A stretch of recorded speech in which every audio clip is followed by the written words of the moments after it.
state. Okay, let's talk about poverty in Nigeria now. A lot of people have been talking about, the hardship experienced in the course of the policies of this administration.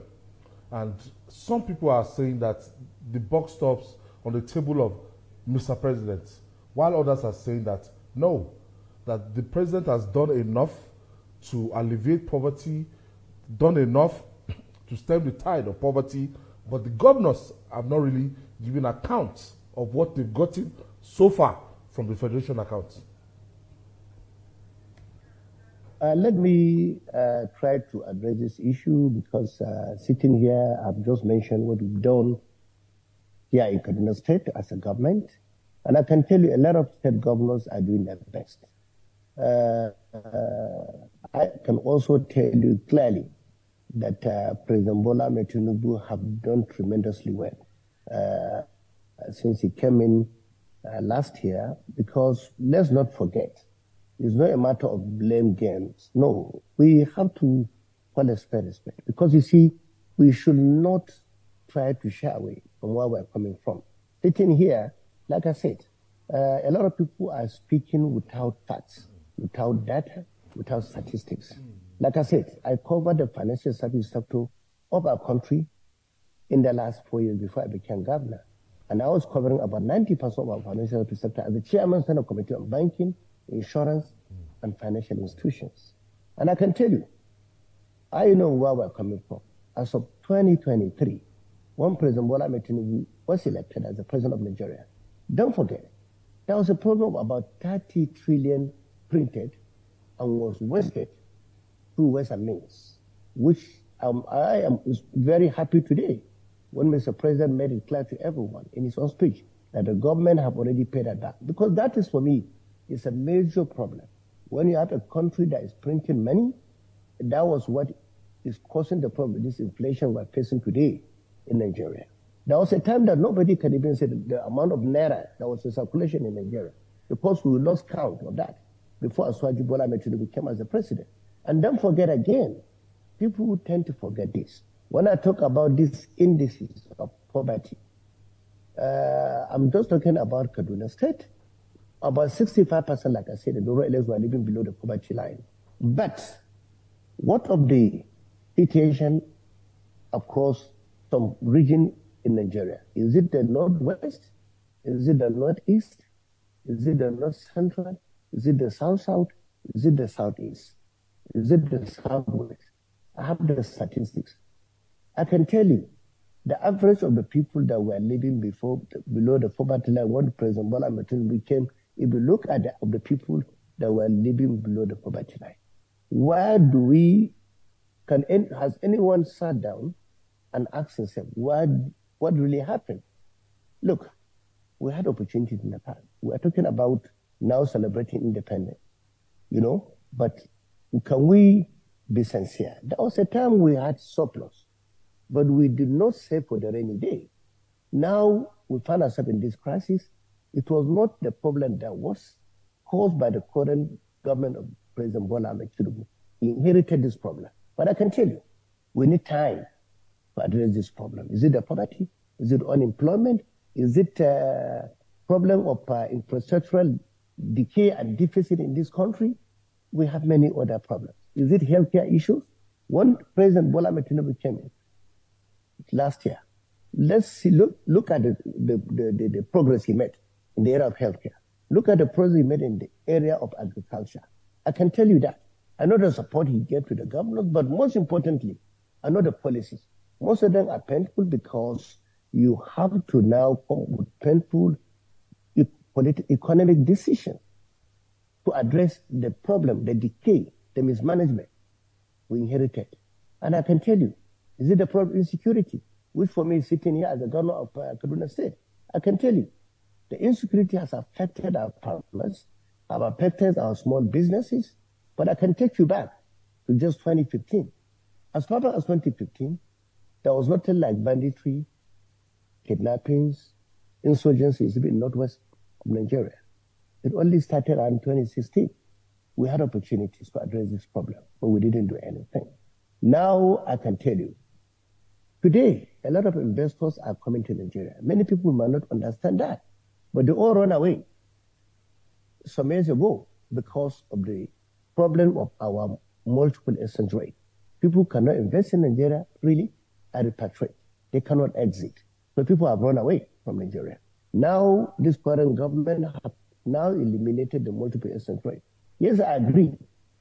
The dollar to naira value is now deteriorating, our naira. But the truth of the matter is, has anyone sat down and asked why we're facing this problem? So for me, let's be holistic. I know we're heading in the right direction. We don't have to blame anyone. We need to support the current government. I have no doubt in my mind, Nigeria is our country. Let's not publicize this. A lot of people it's all about politics in Nigeria. This is our country. We need to come together. We need to support the government. If there's development in Nigeria, we're all going to benefit. So the issue of politics must be healthy, must be responsible, must be reasonable. People shouldn't come as if they were not in government in the past. I'm always surprised when I see people that were in government in the past. Some were former governors, some were former ministers, some were former senators, some were former vice presidents, some were former presidents of this country, blaming the current government. And I can tell you, when they were in government, Nigeria had every opportunity to address most of these problems. When I was in China with the president just a few weeks ago, I look at the record as far back as 1970. Our GDP was more than that of China. I can tell you. So why are we at this critical situation? Because of mismanagement of the people, or those that were responsible to now take this country to such a level. They had opportunity, they were leading this country, they mismanaged the resources. They didn't save for the rainy day. I can tell you that. So for me, the blame game was Mr. Governor, if we may quickly come in here, I know you are highlighting the developments and what at the federal level and what this president is doing. But people are calling for accountability. My colleague Ayo has spoken to it earlier at the state level, especially with the increase in allocation since the removal of fuel subsidy. They say that whilst the allocation has increased, development at that level has not increased. I can tell you the development, let me speak from our state. In Kaduna State, the development has tremendous. If you have anything to do with economy, I can tell you, you have to know the cost of fund. Cost of fund means if we are constructing a road in the last 5 years at the rate of 500 million, today you construct the same road at the rate of 1 billion naira. That is the cost of fund. Do you know the economics of that? You have to check. That is why sometimes I want to educate people when they don't understand.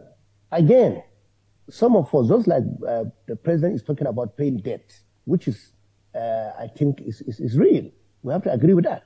In Kaduna State also, when I came in, every month I'm paying 4.7 billion debt that I inherited from the previous government. But I'm not complaining. Government is about continuity. We have to pay the debt. Just like federal government are also paying the debt. In Kaduna, we're paying 4.7 billion. If you go and check and see our allocation, you will agree with me. And this debt, we've only started paying in June 2023. So what am I talking about? I'm talking about the fact that, look, every month in Kaduna State, what we are getting at the moment is about 8.something billion. And 8.something billion means we're supposed to have to receive about 12 billion compared to what other states are receiving within the northern Nigeria and also other states around the north. But unfortunately, we have 4.7 billion minus because we have to pay our debt. And these debt are sovereign debts. They are being deducted from the PAC allocation. If you go to the management office today, check what Kaduna State government is paying every month. From the foreign debt is about 4 billion. From the local debt is about 700 million. So this is the fact. So I'm starting with minus 4.7, but I'm not complaining. We are trying as much as possible to manage what we have. Today in Kaduna, yes, I agree with you. governance is about saving the cost of governance and trying to manage what we have. Since I came as a governor, I kept saying, we have not bought a single vehicle in Kaduna for anyone, whether myself, whether the deputy governor or my commissioners. And again, we have reduced the performance bonuses or the salaries of our commissioners, our deputy governor, and myself today sitting here. I'm only receiving half of my salary. Why? Because we have to make the sacrifice, considering the fact that we have this problem. And again, people can talk about what of our IGR. Again, our IGR account is with the Zenith Bank. You can go and check. Our IGR account is with the Zenith Bank. Every month, Zenith Bank is deducting about 800 million from the source, because we also inherited a debt where Zenith Bank must deduct 800 million from our IGR account. And I cannot change that because I inherited that. So as a government, I don't like talking, I don't like mentioning, I don't like complaining. It's simply because they're asking the question. If you don't ask this question, I will not tell anyone, because as a governor, I have the responsibility to use the resources we have to move the step forward. Mr. Governor, a lot of people will say Nigerians are facing the hardship because of the policy of the removal of subsidy, at the same time floating the naira, by the APC-led administration. That's what we are experiencing today, that we've never had it this bad, that the level of poverty and hardship in the country. You as a governor, you know what you are facing in your own states.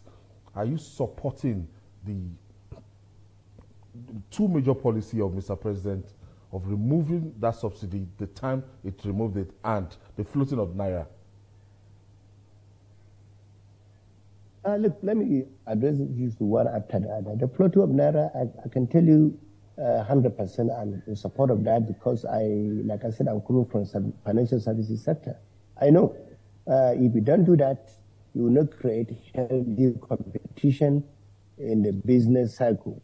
And of course, what we used to know is very few people within the country will be supported with forest allocation, and majority of the people who are doing genuine business, they don't even get opportunity to access those forests. So for me, if you want to create healthy competition, you want to support local industries, everyone should go and be that. If you want to create a level playing field, then that is what is going to happen. Because if you say you are going to control everything, you allocate forests to whoever you want, even if they will go and do round tripping, that for me is not healthy. So that policy for me, I support it 100%. Then the issue of fuel subsidy, I think there's a missing gap. What am I talking about?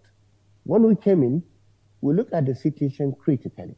And I can tell you, if you go to all the neighboring African countries, whether West African countries or other countries within Nigeria, bordering Nigeria, you will agree with me.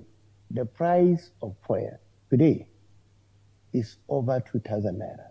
And I can tell you, a lot of people, or you go to some states, you see a lot of petrol stations, particularly around states that are bordering some countries, some West African countries. And if you are there, I would challenge you to go and find out if they have seen anything for it in the last 2 months. But if you see the report, most of these people, the reason why you don't see petrol in those petrol stations is simply because the people are smuggling most of these petrol to neighboring African countries. And for me, it's something that is also creating a lot of problems, because you cannot see the fuel. You will go to the queue and you stay there for 2-3 hours. There's no fuel. There's no availability. So whether we like it or not, whether even if you say the price is below, you will never see it. You end up buying the fuel in the black markets. That is number one. And who are benefiting? The smugglers. The few people that will continue to lie about the subsidy. And again, at this critical time, I can tell you, Nobody can tell you that how many millions of liters of petrol that we are consuming in this country.